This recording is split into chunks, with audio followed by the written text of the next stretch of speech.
Patriots. Thanks. Patriots. Yes, we're going to get to them shortly. Just had a feeling. It's a feeling. So obviously we haven't seen Tua, Bradley Chubb, or Ingold all week. Are they out Sunday? Tua is. The other two will be game time decisions, much like most of my life. Sure. Yeah. And then we saw Xavier on the injury report with a knee that surfaced yesterday. Mm-hmm. Also, Tehran, besides the 3 other injuries, now has a hip. Are they at all in question for Sunday, or do you expect both to play? All players kind of fall under that umbrella. I just know that we're gonna see with Xavier being the actually practicing today. So. Oh, he is good. Yeah. Good. And with Tehran, he's played through everything. Is the hip something that's put him in doubt at all for Sunday?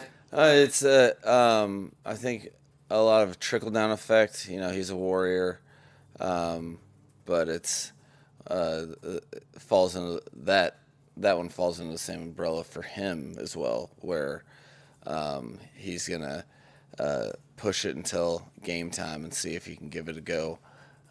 Which are he knows that our team is best served when he's out there, but he also knows that he has an obligation to the team, because we do have other players that are very much capable, that he doesn't need to put himself in harm's way. So that's the balancing act that only he can really determine. Adversity is opportunity. That's right. It's been a mantra. Mm-hmm. Is this week sort of the biggest case of that? I mean, which you've established that for all season for something like this? No, you got to be careful what you wish for. Apparently, no. I think it happens in very varying degrees all the time. Really, it's more acknowledging it, that it's not necessarily what you know in the present as what you think would be a worst case scenario. It's amazing what happens when you look at things in hindsight, and how often you can say, wow.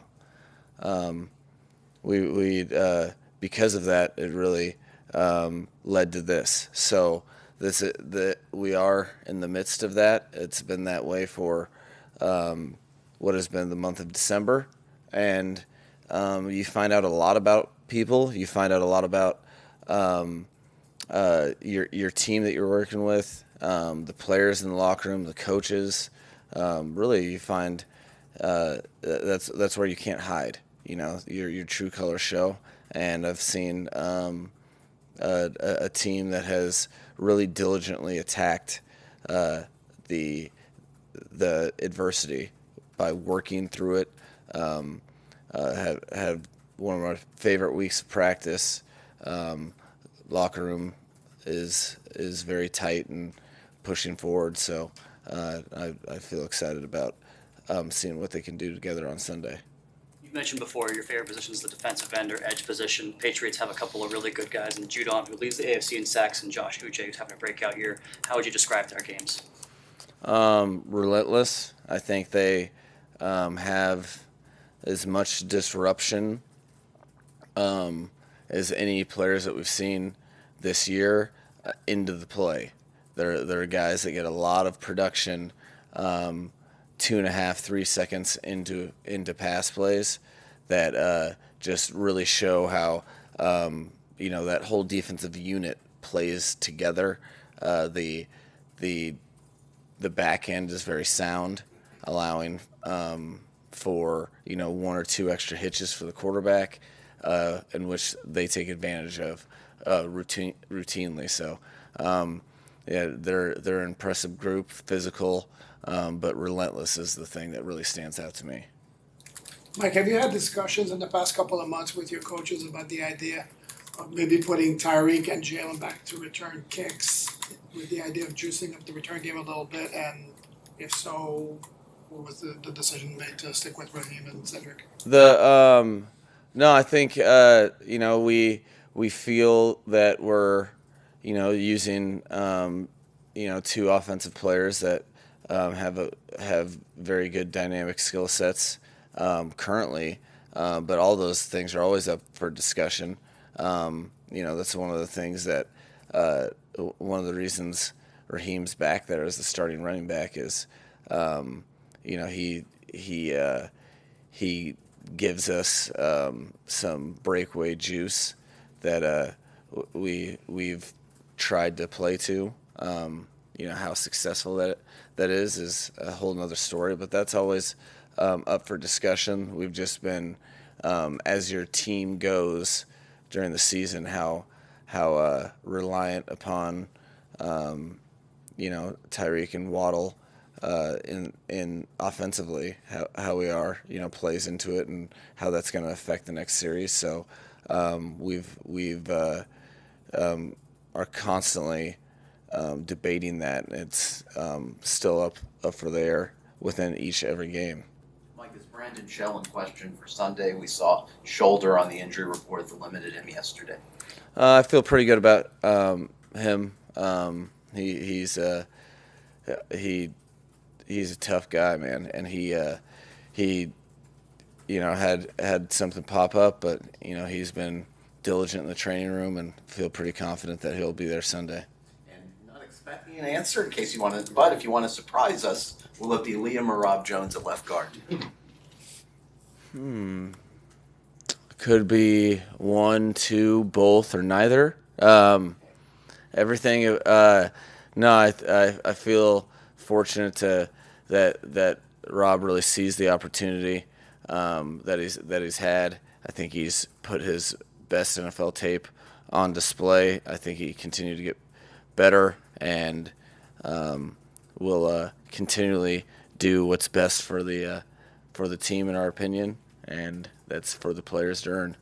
Do you have any update on Tua? Has he improved? He's still in protocol, I presume? Yeah, he's still in protocol, and I just go day by day as instructed. So I would say that he's better than the day before, but I'm not. I'm also trying to get a team ready to play this game. So, and it really doesn't do anybody any service to over talk and the scenario where he's got to be focused on his health and nothing else. So a lot of times in conversation with Miami Dolphins football players, Miami Dolphins football comes up with me, so we're trying to stay away from that. And besides talking about McGruber, we're keeping our topics minimal.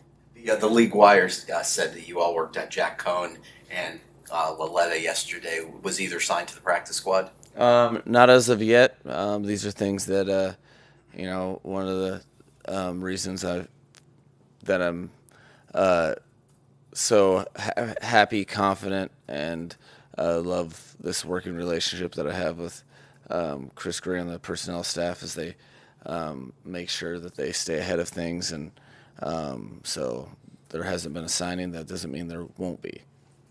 Tua's brother talked at his bowl game yesterday about how a lot of things, but probably the two big takeaways were that everybody's got an opinion, and nobody, not even he, knows the specifics of everything that's going on and happened and will happen and whatever. I know you're focused on the week and getting your team ready, but how do you block out the noise when on something like this? His brother's right. Everybody does have an opinion. Everybody does have this should have happened, or a what if, or this must happen now, or this should have happened then. How do you block out all that? Diligently and relentlessly. I haven't read or talked or had anything outside of doing my job and with the people that I work with. So I have no idea what's going on in the world. I think that's the only way you have to kind of do it, absolutely, to do it the right way. And I think from an integrity standpoint, it's very important for me to do everything for the right reasons and not have influences either way with whatever the situation is. So I blocked it out by the best way that I know to do that, absolutely. And I haven't been on the internet in a while now, so I have no idea what you're writing about me. And nor will I. After all the adversity that you guys faced in the last month, what do you think the guys were able to have such a good week at practice? Was it come down to the leadership within the group, coaching staff? What was I think it's the locker room leadership, how much they've invested and how much they recognize that, even on a specific team, locker rooms change every single year.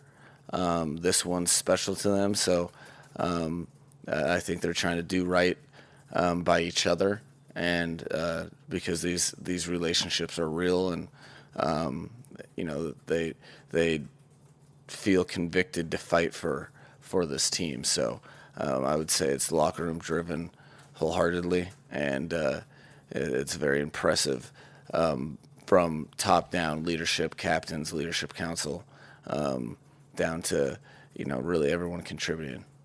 Tonight's the 89 Orange Bowl. You have a few guys on your roster that played in that game a few years back, particularly Christian Wilkins. From his point back then, participating at Clemson till now, how do you see his progression? Man, he's taken a jump in this year as a player, really recognizing how people look at him, receiving that captaincy was a big deal, and you can really see how much that means to him each and every week. He is super professional, is routine oriented, and is as consistent of a contributor as we have on this team. And I think that's a credit to him recognizing his opportunity within his career, what he's capable of doing, and how he refuses to be satisfied.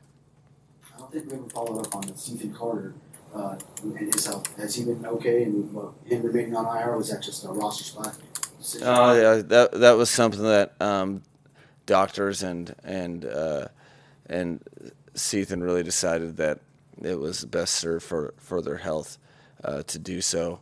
So that was something that it was much less of me deciding anything rather than him and medical professionals choosing that being the best path for him. Mike, what is your opinion on rivalries in the NFL? Your last two games are big games for the fans, historically, for Patriots and Jets. What is your opinion? Do you think they are still relevant, or do you see them as any other games? Are they special for you?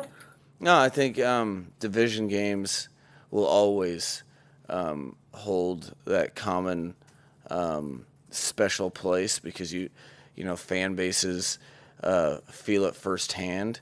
You play someone twice a year.